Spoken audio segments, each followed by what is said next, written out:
बिस्मिल्लाहिर्रहमानिर्रहीम। अस्सलाम वालेकुम। Welcome to my channel life with Sahar Parvez. कैसे हैं आप सब? मैं उम्मीद करती हूँ आप सब बिल्कुल खैरियत से होंगे। आज मैं लेकर आई हूँ आप लोगों के लिए बहुत ही मज़ेदार सी रेसिपी कचौरी की, और तरकारी है उसके साथ आलू की। तो चलें स्टार्ट कर लेते हैं अपनी वीडियो। तो सबसे पहले यहाँ पर आलू ले लिया है तरकारी बनाने के लिए। तो 2 अदद आलू ले लिए हैं, इसको इस तरह से कट कर लिया है और अब इसको मैं बॉईल करने के लिए रख रही हूँ। और दूसरी तरफ एक पैन में 1/4 कप ऑयल ले लिया है और उसमें ऐड कर रही हूँ जीरा हाफ टी स्पून, राई दाना 1/4 टी स्पून। इसको ऑयल में थोड़ा सा सौते कर लेंगे और फिर उसके बाद इसमें मैं ऐड कर रही हूँ 1 अदद प्याज चॉप की हुई, और ऐड करूंगी इसमें मैं कलौंजी 1/4 टी स्पून, जीरा पाउडर ऐड कर रही हूँ हाफ टी स्पून, कुटी हुई लाल मिर्च 1 टी स्पून, पिसा हुआ धनिया हाफ टी स्पून, पिसी हुई लाल मिर्च हाफ टी स्पून और पिसी हुई काली मिर्च 1/4 टी स्पून। नमक ऐड कर रही हूँ इसमें 1 टी स्पून। आप अपने टेस्ट के हिसाब से इसमें ऐड कर सकते हैं। और अब इन मसालों को इसमें ऐड करने के बाद अच्छी तरह से मिक्स कर लेंगे, मसालों को भून लेंगे। और अब इसमें ऐड कर रही हूँ आलू को बॉईल करके मैंने मैश कर लिया था। आधे आलू को हल्का हल्का सा मैश किया था, देखिए इसमें आपको पीसेस नज़र आ रहे होंगे। और अब इसमें ऐड कर दिया है मैंने पानी हाफ कप। आधे आलू को मैं थोड़ी देर के बाद ऐड करूंगी इसमें। उसको बहुत अच्छी तरह से हमें मैश करना है। देखिए इस तरह से मैश होना चाहिए बहुत ज़्यादा, इसी से मसाला थिक हो जाता है और एक अच्छी सी तरकारी हमें मिल जाती है जिसमें आलू बहुत ज़्यादा पिसा हुआ भी नहीं होता है।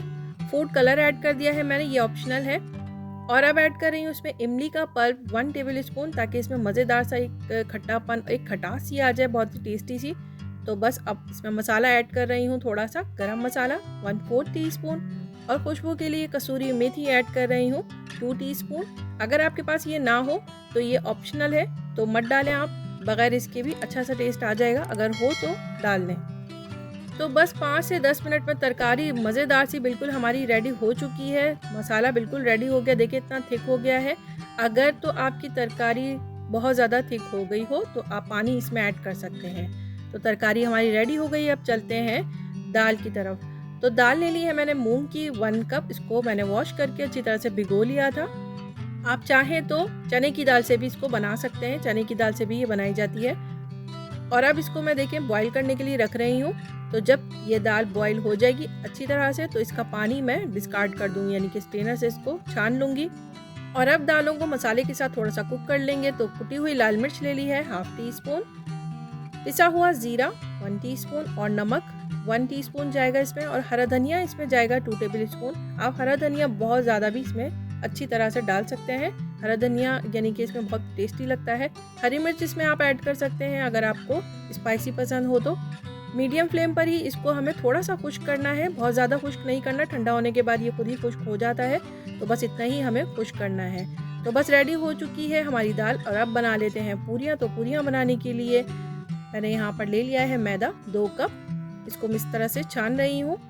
आप दालों को बनाकर फ्रीज भी कर सकते हैं, मैं ज़्यादा क्वांटिटी में बना रही हूँ क्योंकि मैं फ्रीज करूँगी। और अब इसमें ऐड कर रही हूँ अजवाइन 1/4 टीस्पून, और इसमें ऐड कर रही हूँ नमक 1 टीस्पून। इसको मिक्स कर लेंगे और फिर इसमें ऐड करेंगे घी 1/4 कप। घी इसमें इतना जाएगा कि जब तक ये मुट्ठी ना बन जाए आपकी, तब तक इसमें आप घी ऐड करेंगे। तो मेरा तकरीबन 1/4 कप घी में इस तरह से होने लगा था, मुट्ठियाँ बन गई थी। तो इसलिए मैं इसमें पानी ऐड कर रही हूँ, हाफ कप पानी टोटल मैंने यूज़ किया है। लेकिन आप हाफ कप पानी सारा का सारा एक साथ नहीं डालना है, थोड़ा थोड़ा करके पानी ऐड होगा इसमें। थोड़ा ही पानी जाता है, कभी 1/4 कप में भी हो जाता है।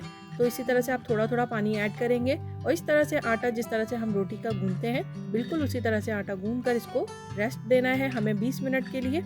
ढककर कवर करके रख दें। और दूसरी तरफ मैंने एक ट्रे ले ली है, उसको मैंने ऑयल से अच्छी तरह से ग्रीस कर लिया है और सरफेस पे भी ऑयल से ग्रीस कर लिया है। तो देखिए 20 मिनट हो चुके हैं, डो हमारी बिल्कुल ज़बरदस्त रेडी हो चुकी है, आप देख सकते हैं। और अब इसके पेड़े बना लेंगे, छोटे छोटे बनाने हो या बड़े बनाने हो, ये आपके ऊपर डिपेंड करता है, जैसे आपको पसंद हो उस तरह से आप बना सकते हैं। तो मैं दरमियानी साइज़ के ही पूरियाँ जिस तरह होती हैं उतनी ही बड़ी बना रही हूँ पूरियाँ। और पेड़े बनाने के बाद आपको फिर ऊपर से ऑयल लगाना है, आटे को ड्राई नहीं होने देना है, कवर करके रखना है ऑयल लगाने के बाद भी। फिर इसके बाद आप एक एक पेड़ा लेते जाएं, सरफेस पे ऑयल लगाएं और हाथों पे भी ऑयल लगा लें हल्का हल्का सा।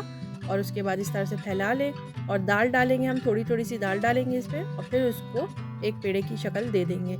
अच्छी तरह से बंद करना है, लॉक अच्छी तरह से होना चाहिए, अगर कहीं से भी खुला रहेगा तो दाल सारी तेल में चली जाएगी, पूरियाँ फट जाएंगी। आप देख सकते हैं मैं किस तरह से इसको कवर कर रही हूँ, किस तरह से इसको लॉक कर रही हूँ। आपको भी बिल्कुल इसी तरह से करना है। कोई भी जॉइंट इसका खुला नहीं रहना चाहिए, जॉइंट नज़र नहीं आए, इसको बिल्कुल मिक्स कर दें आपस में, लगे कि एक पेड़ा है। इसी तरह से आपको बनाना है।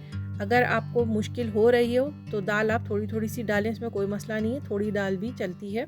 तो बस अब इस तरह से मैंने सारे पेड़े रेडी कर लिए हैं और फिर उसके बाद हाथों की मदद से इसको इस तरह से फैला लिया है, पूरी का शेप दे दिया है और उसको एक साथ डालूंगी मैं 2 से 3। तो एक साथ 2-3 बनाकर रख लें और फिर ऑयल गर्म हो जाए तो फिर आप एक साथ 2-3 डाल लें। तो देखिए ऑयल ले लिया है फ्राई करने के लिए। हाई फ्लेम पे बिल्कुल भी नहीं इसको फ्राई करना है, इन पूरियों को हमें बिल्कुल मीडियम टू लो की तरफ रखना है। अगर आपको क्रिस्पी चाहिए तो आप बिल्कुल मीडियम टू लो की तरफ रखकर इसको फ्राई करें, लेकिन अगर आपको ज़्यादा क्रिस्पी नहीं चाहिए तो फिर आप मीडियम फ्लेम पर इसको फ्राई करें। मुझे क्रिस्पी चाहिए था तो इसलिए मैं मीडियम टू लो की तरफ रखकर इसको फ्राई कर रही हूँ। तो जब आप इसको पूरियों को डालेंगे तो आपको बिल्कुल भी इसको हाथ नहीं लगाना है, बिल्कुल भी, यानी इसमें चम्मच नहीं लगाना है, पलटना नहीं है। ये खुद ब खुद ही पूरियाँ फूल के ऊपर आ जाएंगी। तो जब एक साइड कलर आ जाएगा तो फिर आप उसको पलट सकते हैं। तो देखिए मैंने इस तरह से पलट लिया है, कलर इतना प्यारा सा माशाल्लाह खूबसूरत सा गोल्डन कलर इसमें आ चुका था। तो ये देखिए इसी तरह से कलर आएगा और बिल्कुल फूल जाएंगी पूरियाँ और कड़क क्रिस्पी बनेंगी ज़बरदस्त सी दाल की पूरियाँ। तो बस देखिए अब हम इसे निकाल लेते हैं। तो बस देखिए इसी तरह आप भी बना सकते हैं पूरियाँ घर पर ही। एक साथ डाल दिया है मैंने, 4-4 बनाती जा रही थी और 4-4 एक साथ डालती जा रही थी। तो रेडी हो चुकी है हमारी तरकारी भी ज़बरदस्त मज़ेदार सी। ये देखें टूट कर भी कितनी मज़ेदार क्रिस्पी सी लग रही है। आप देख सकते हैं, महसूस कर सकते हैं कि ये कितनी क्रिस्पी बनी है।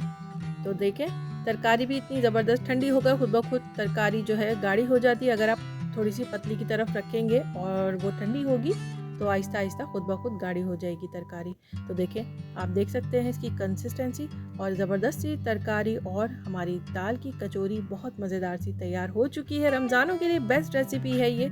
तो कैसी लगी आप लोगों को मेरी आज की रेसिपी? अच्छी लगी हो तो मेरे चैनल को लाइक करें, सब्सक्राइब करें। फिर मिलूंगी एक अच्छी सी रेसिपी के साथ इंशाअल्लाह। अस्सलाम वालेकुम।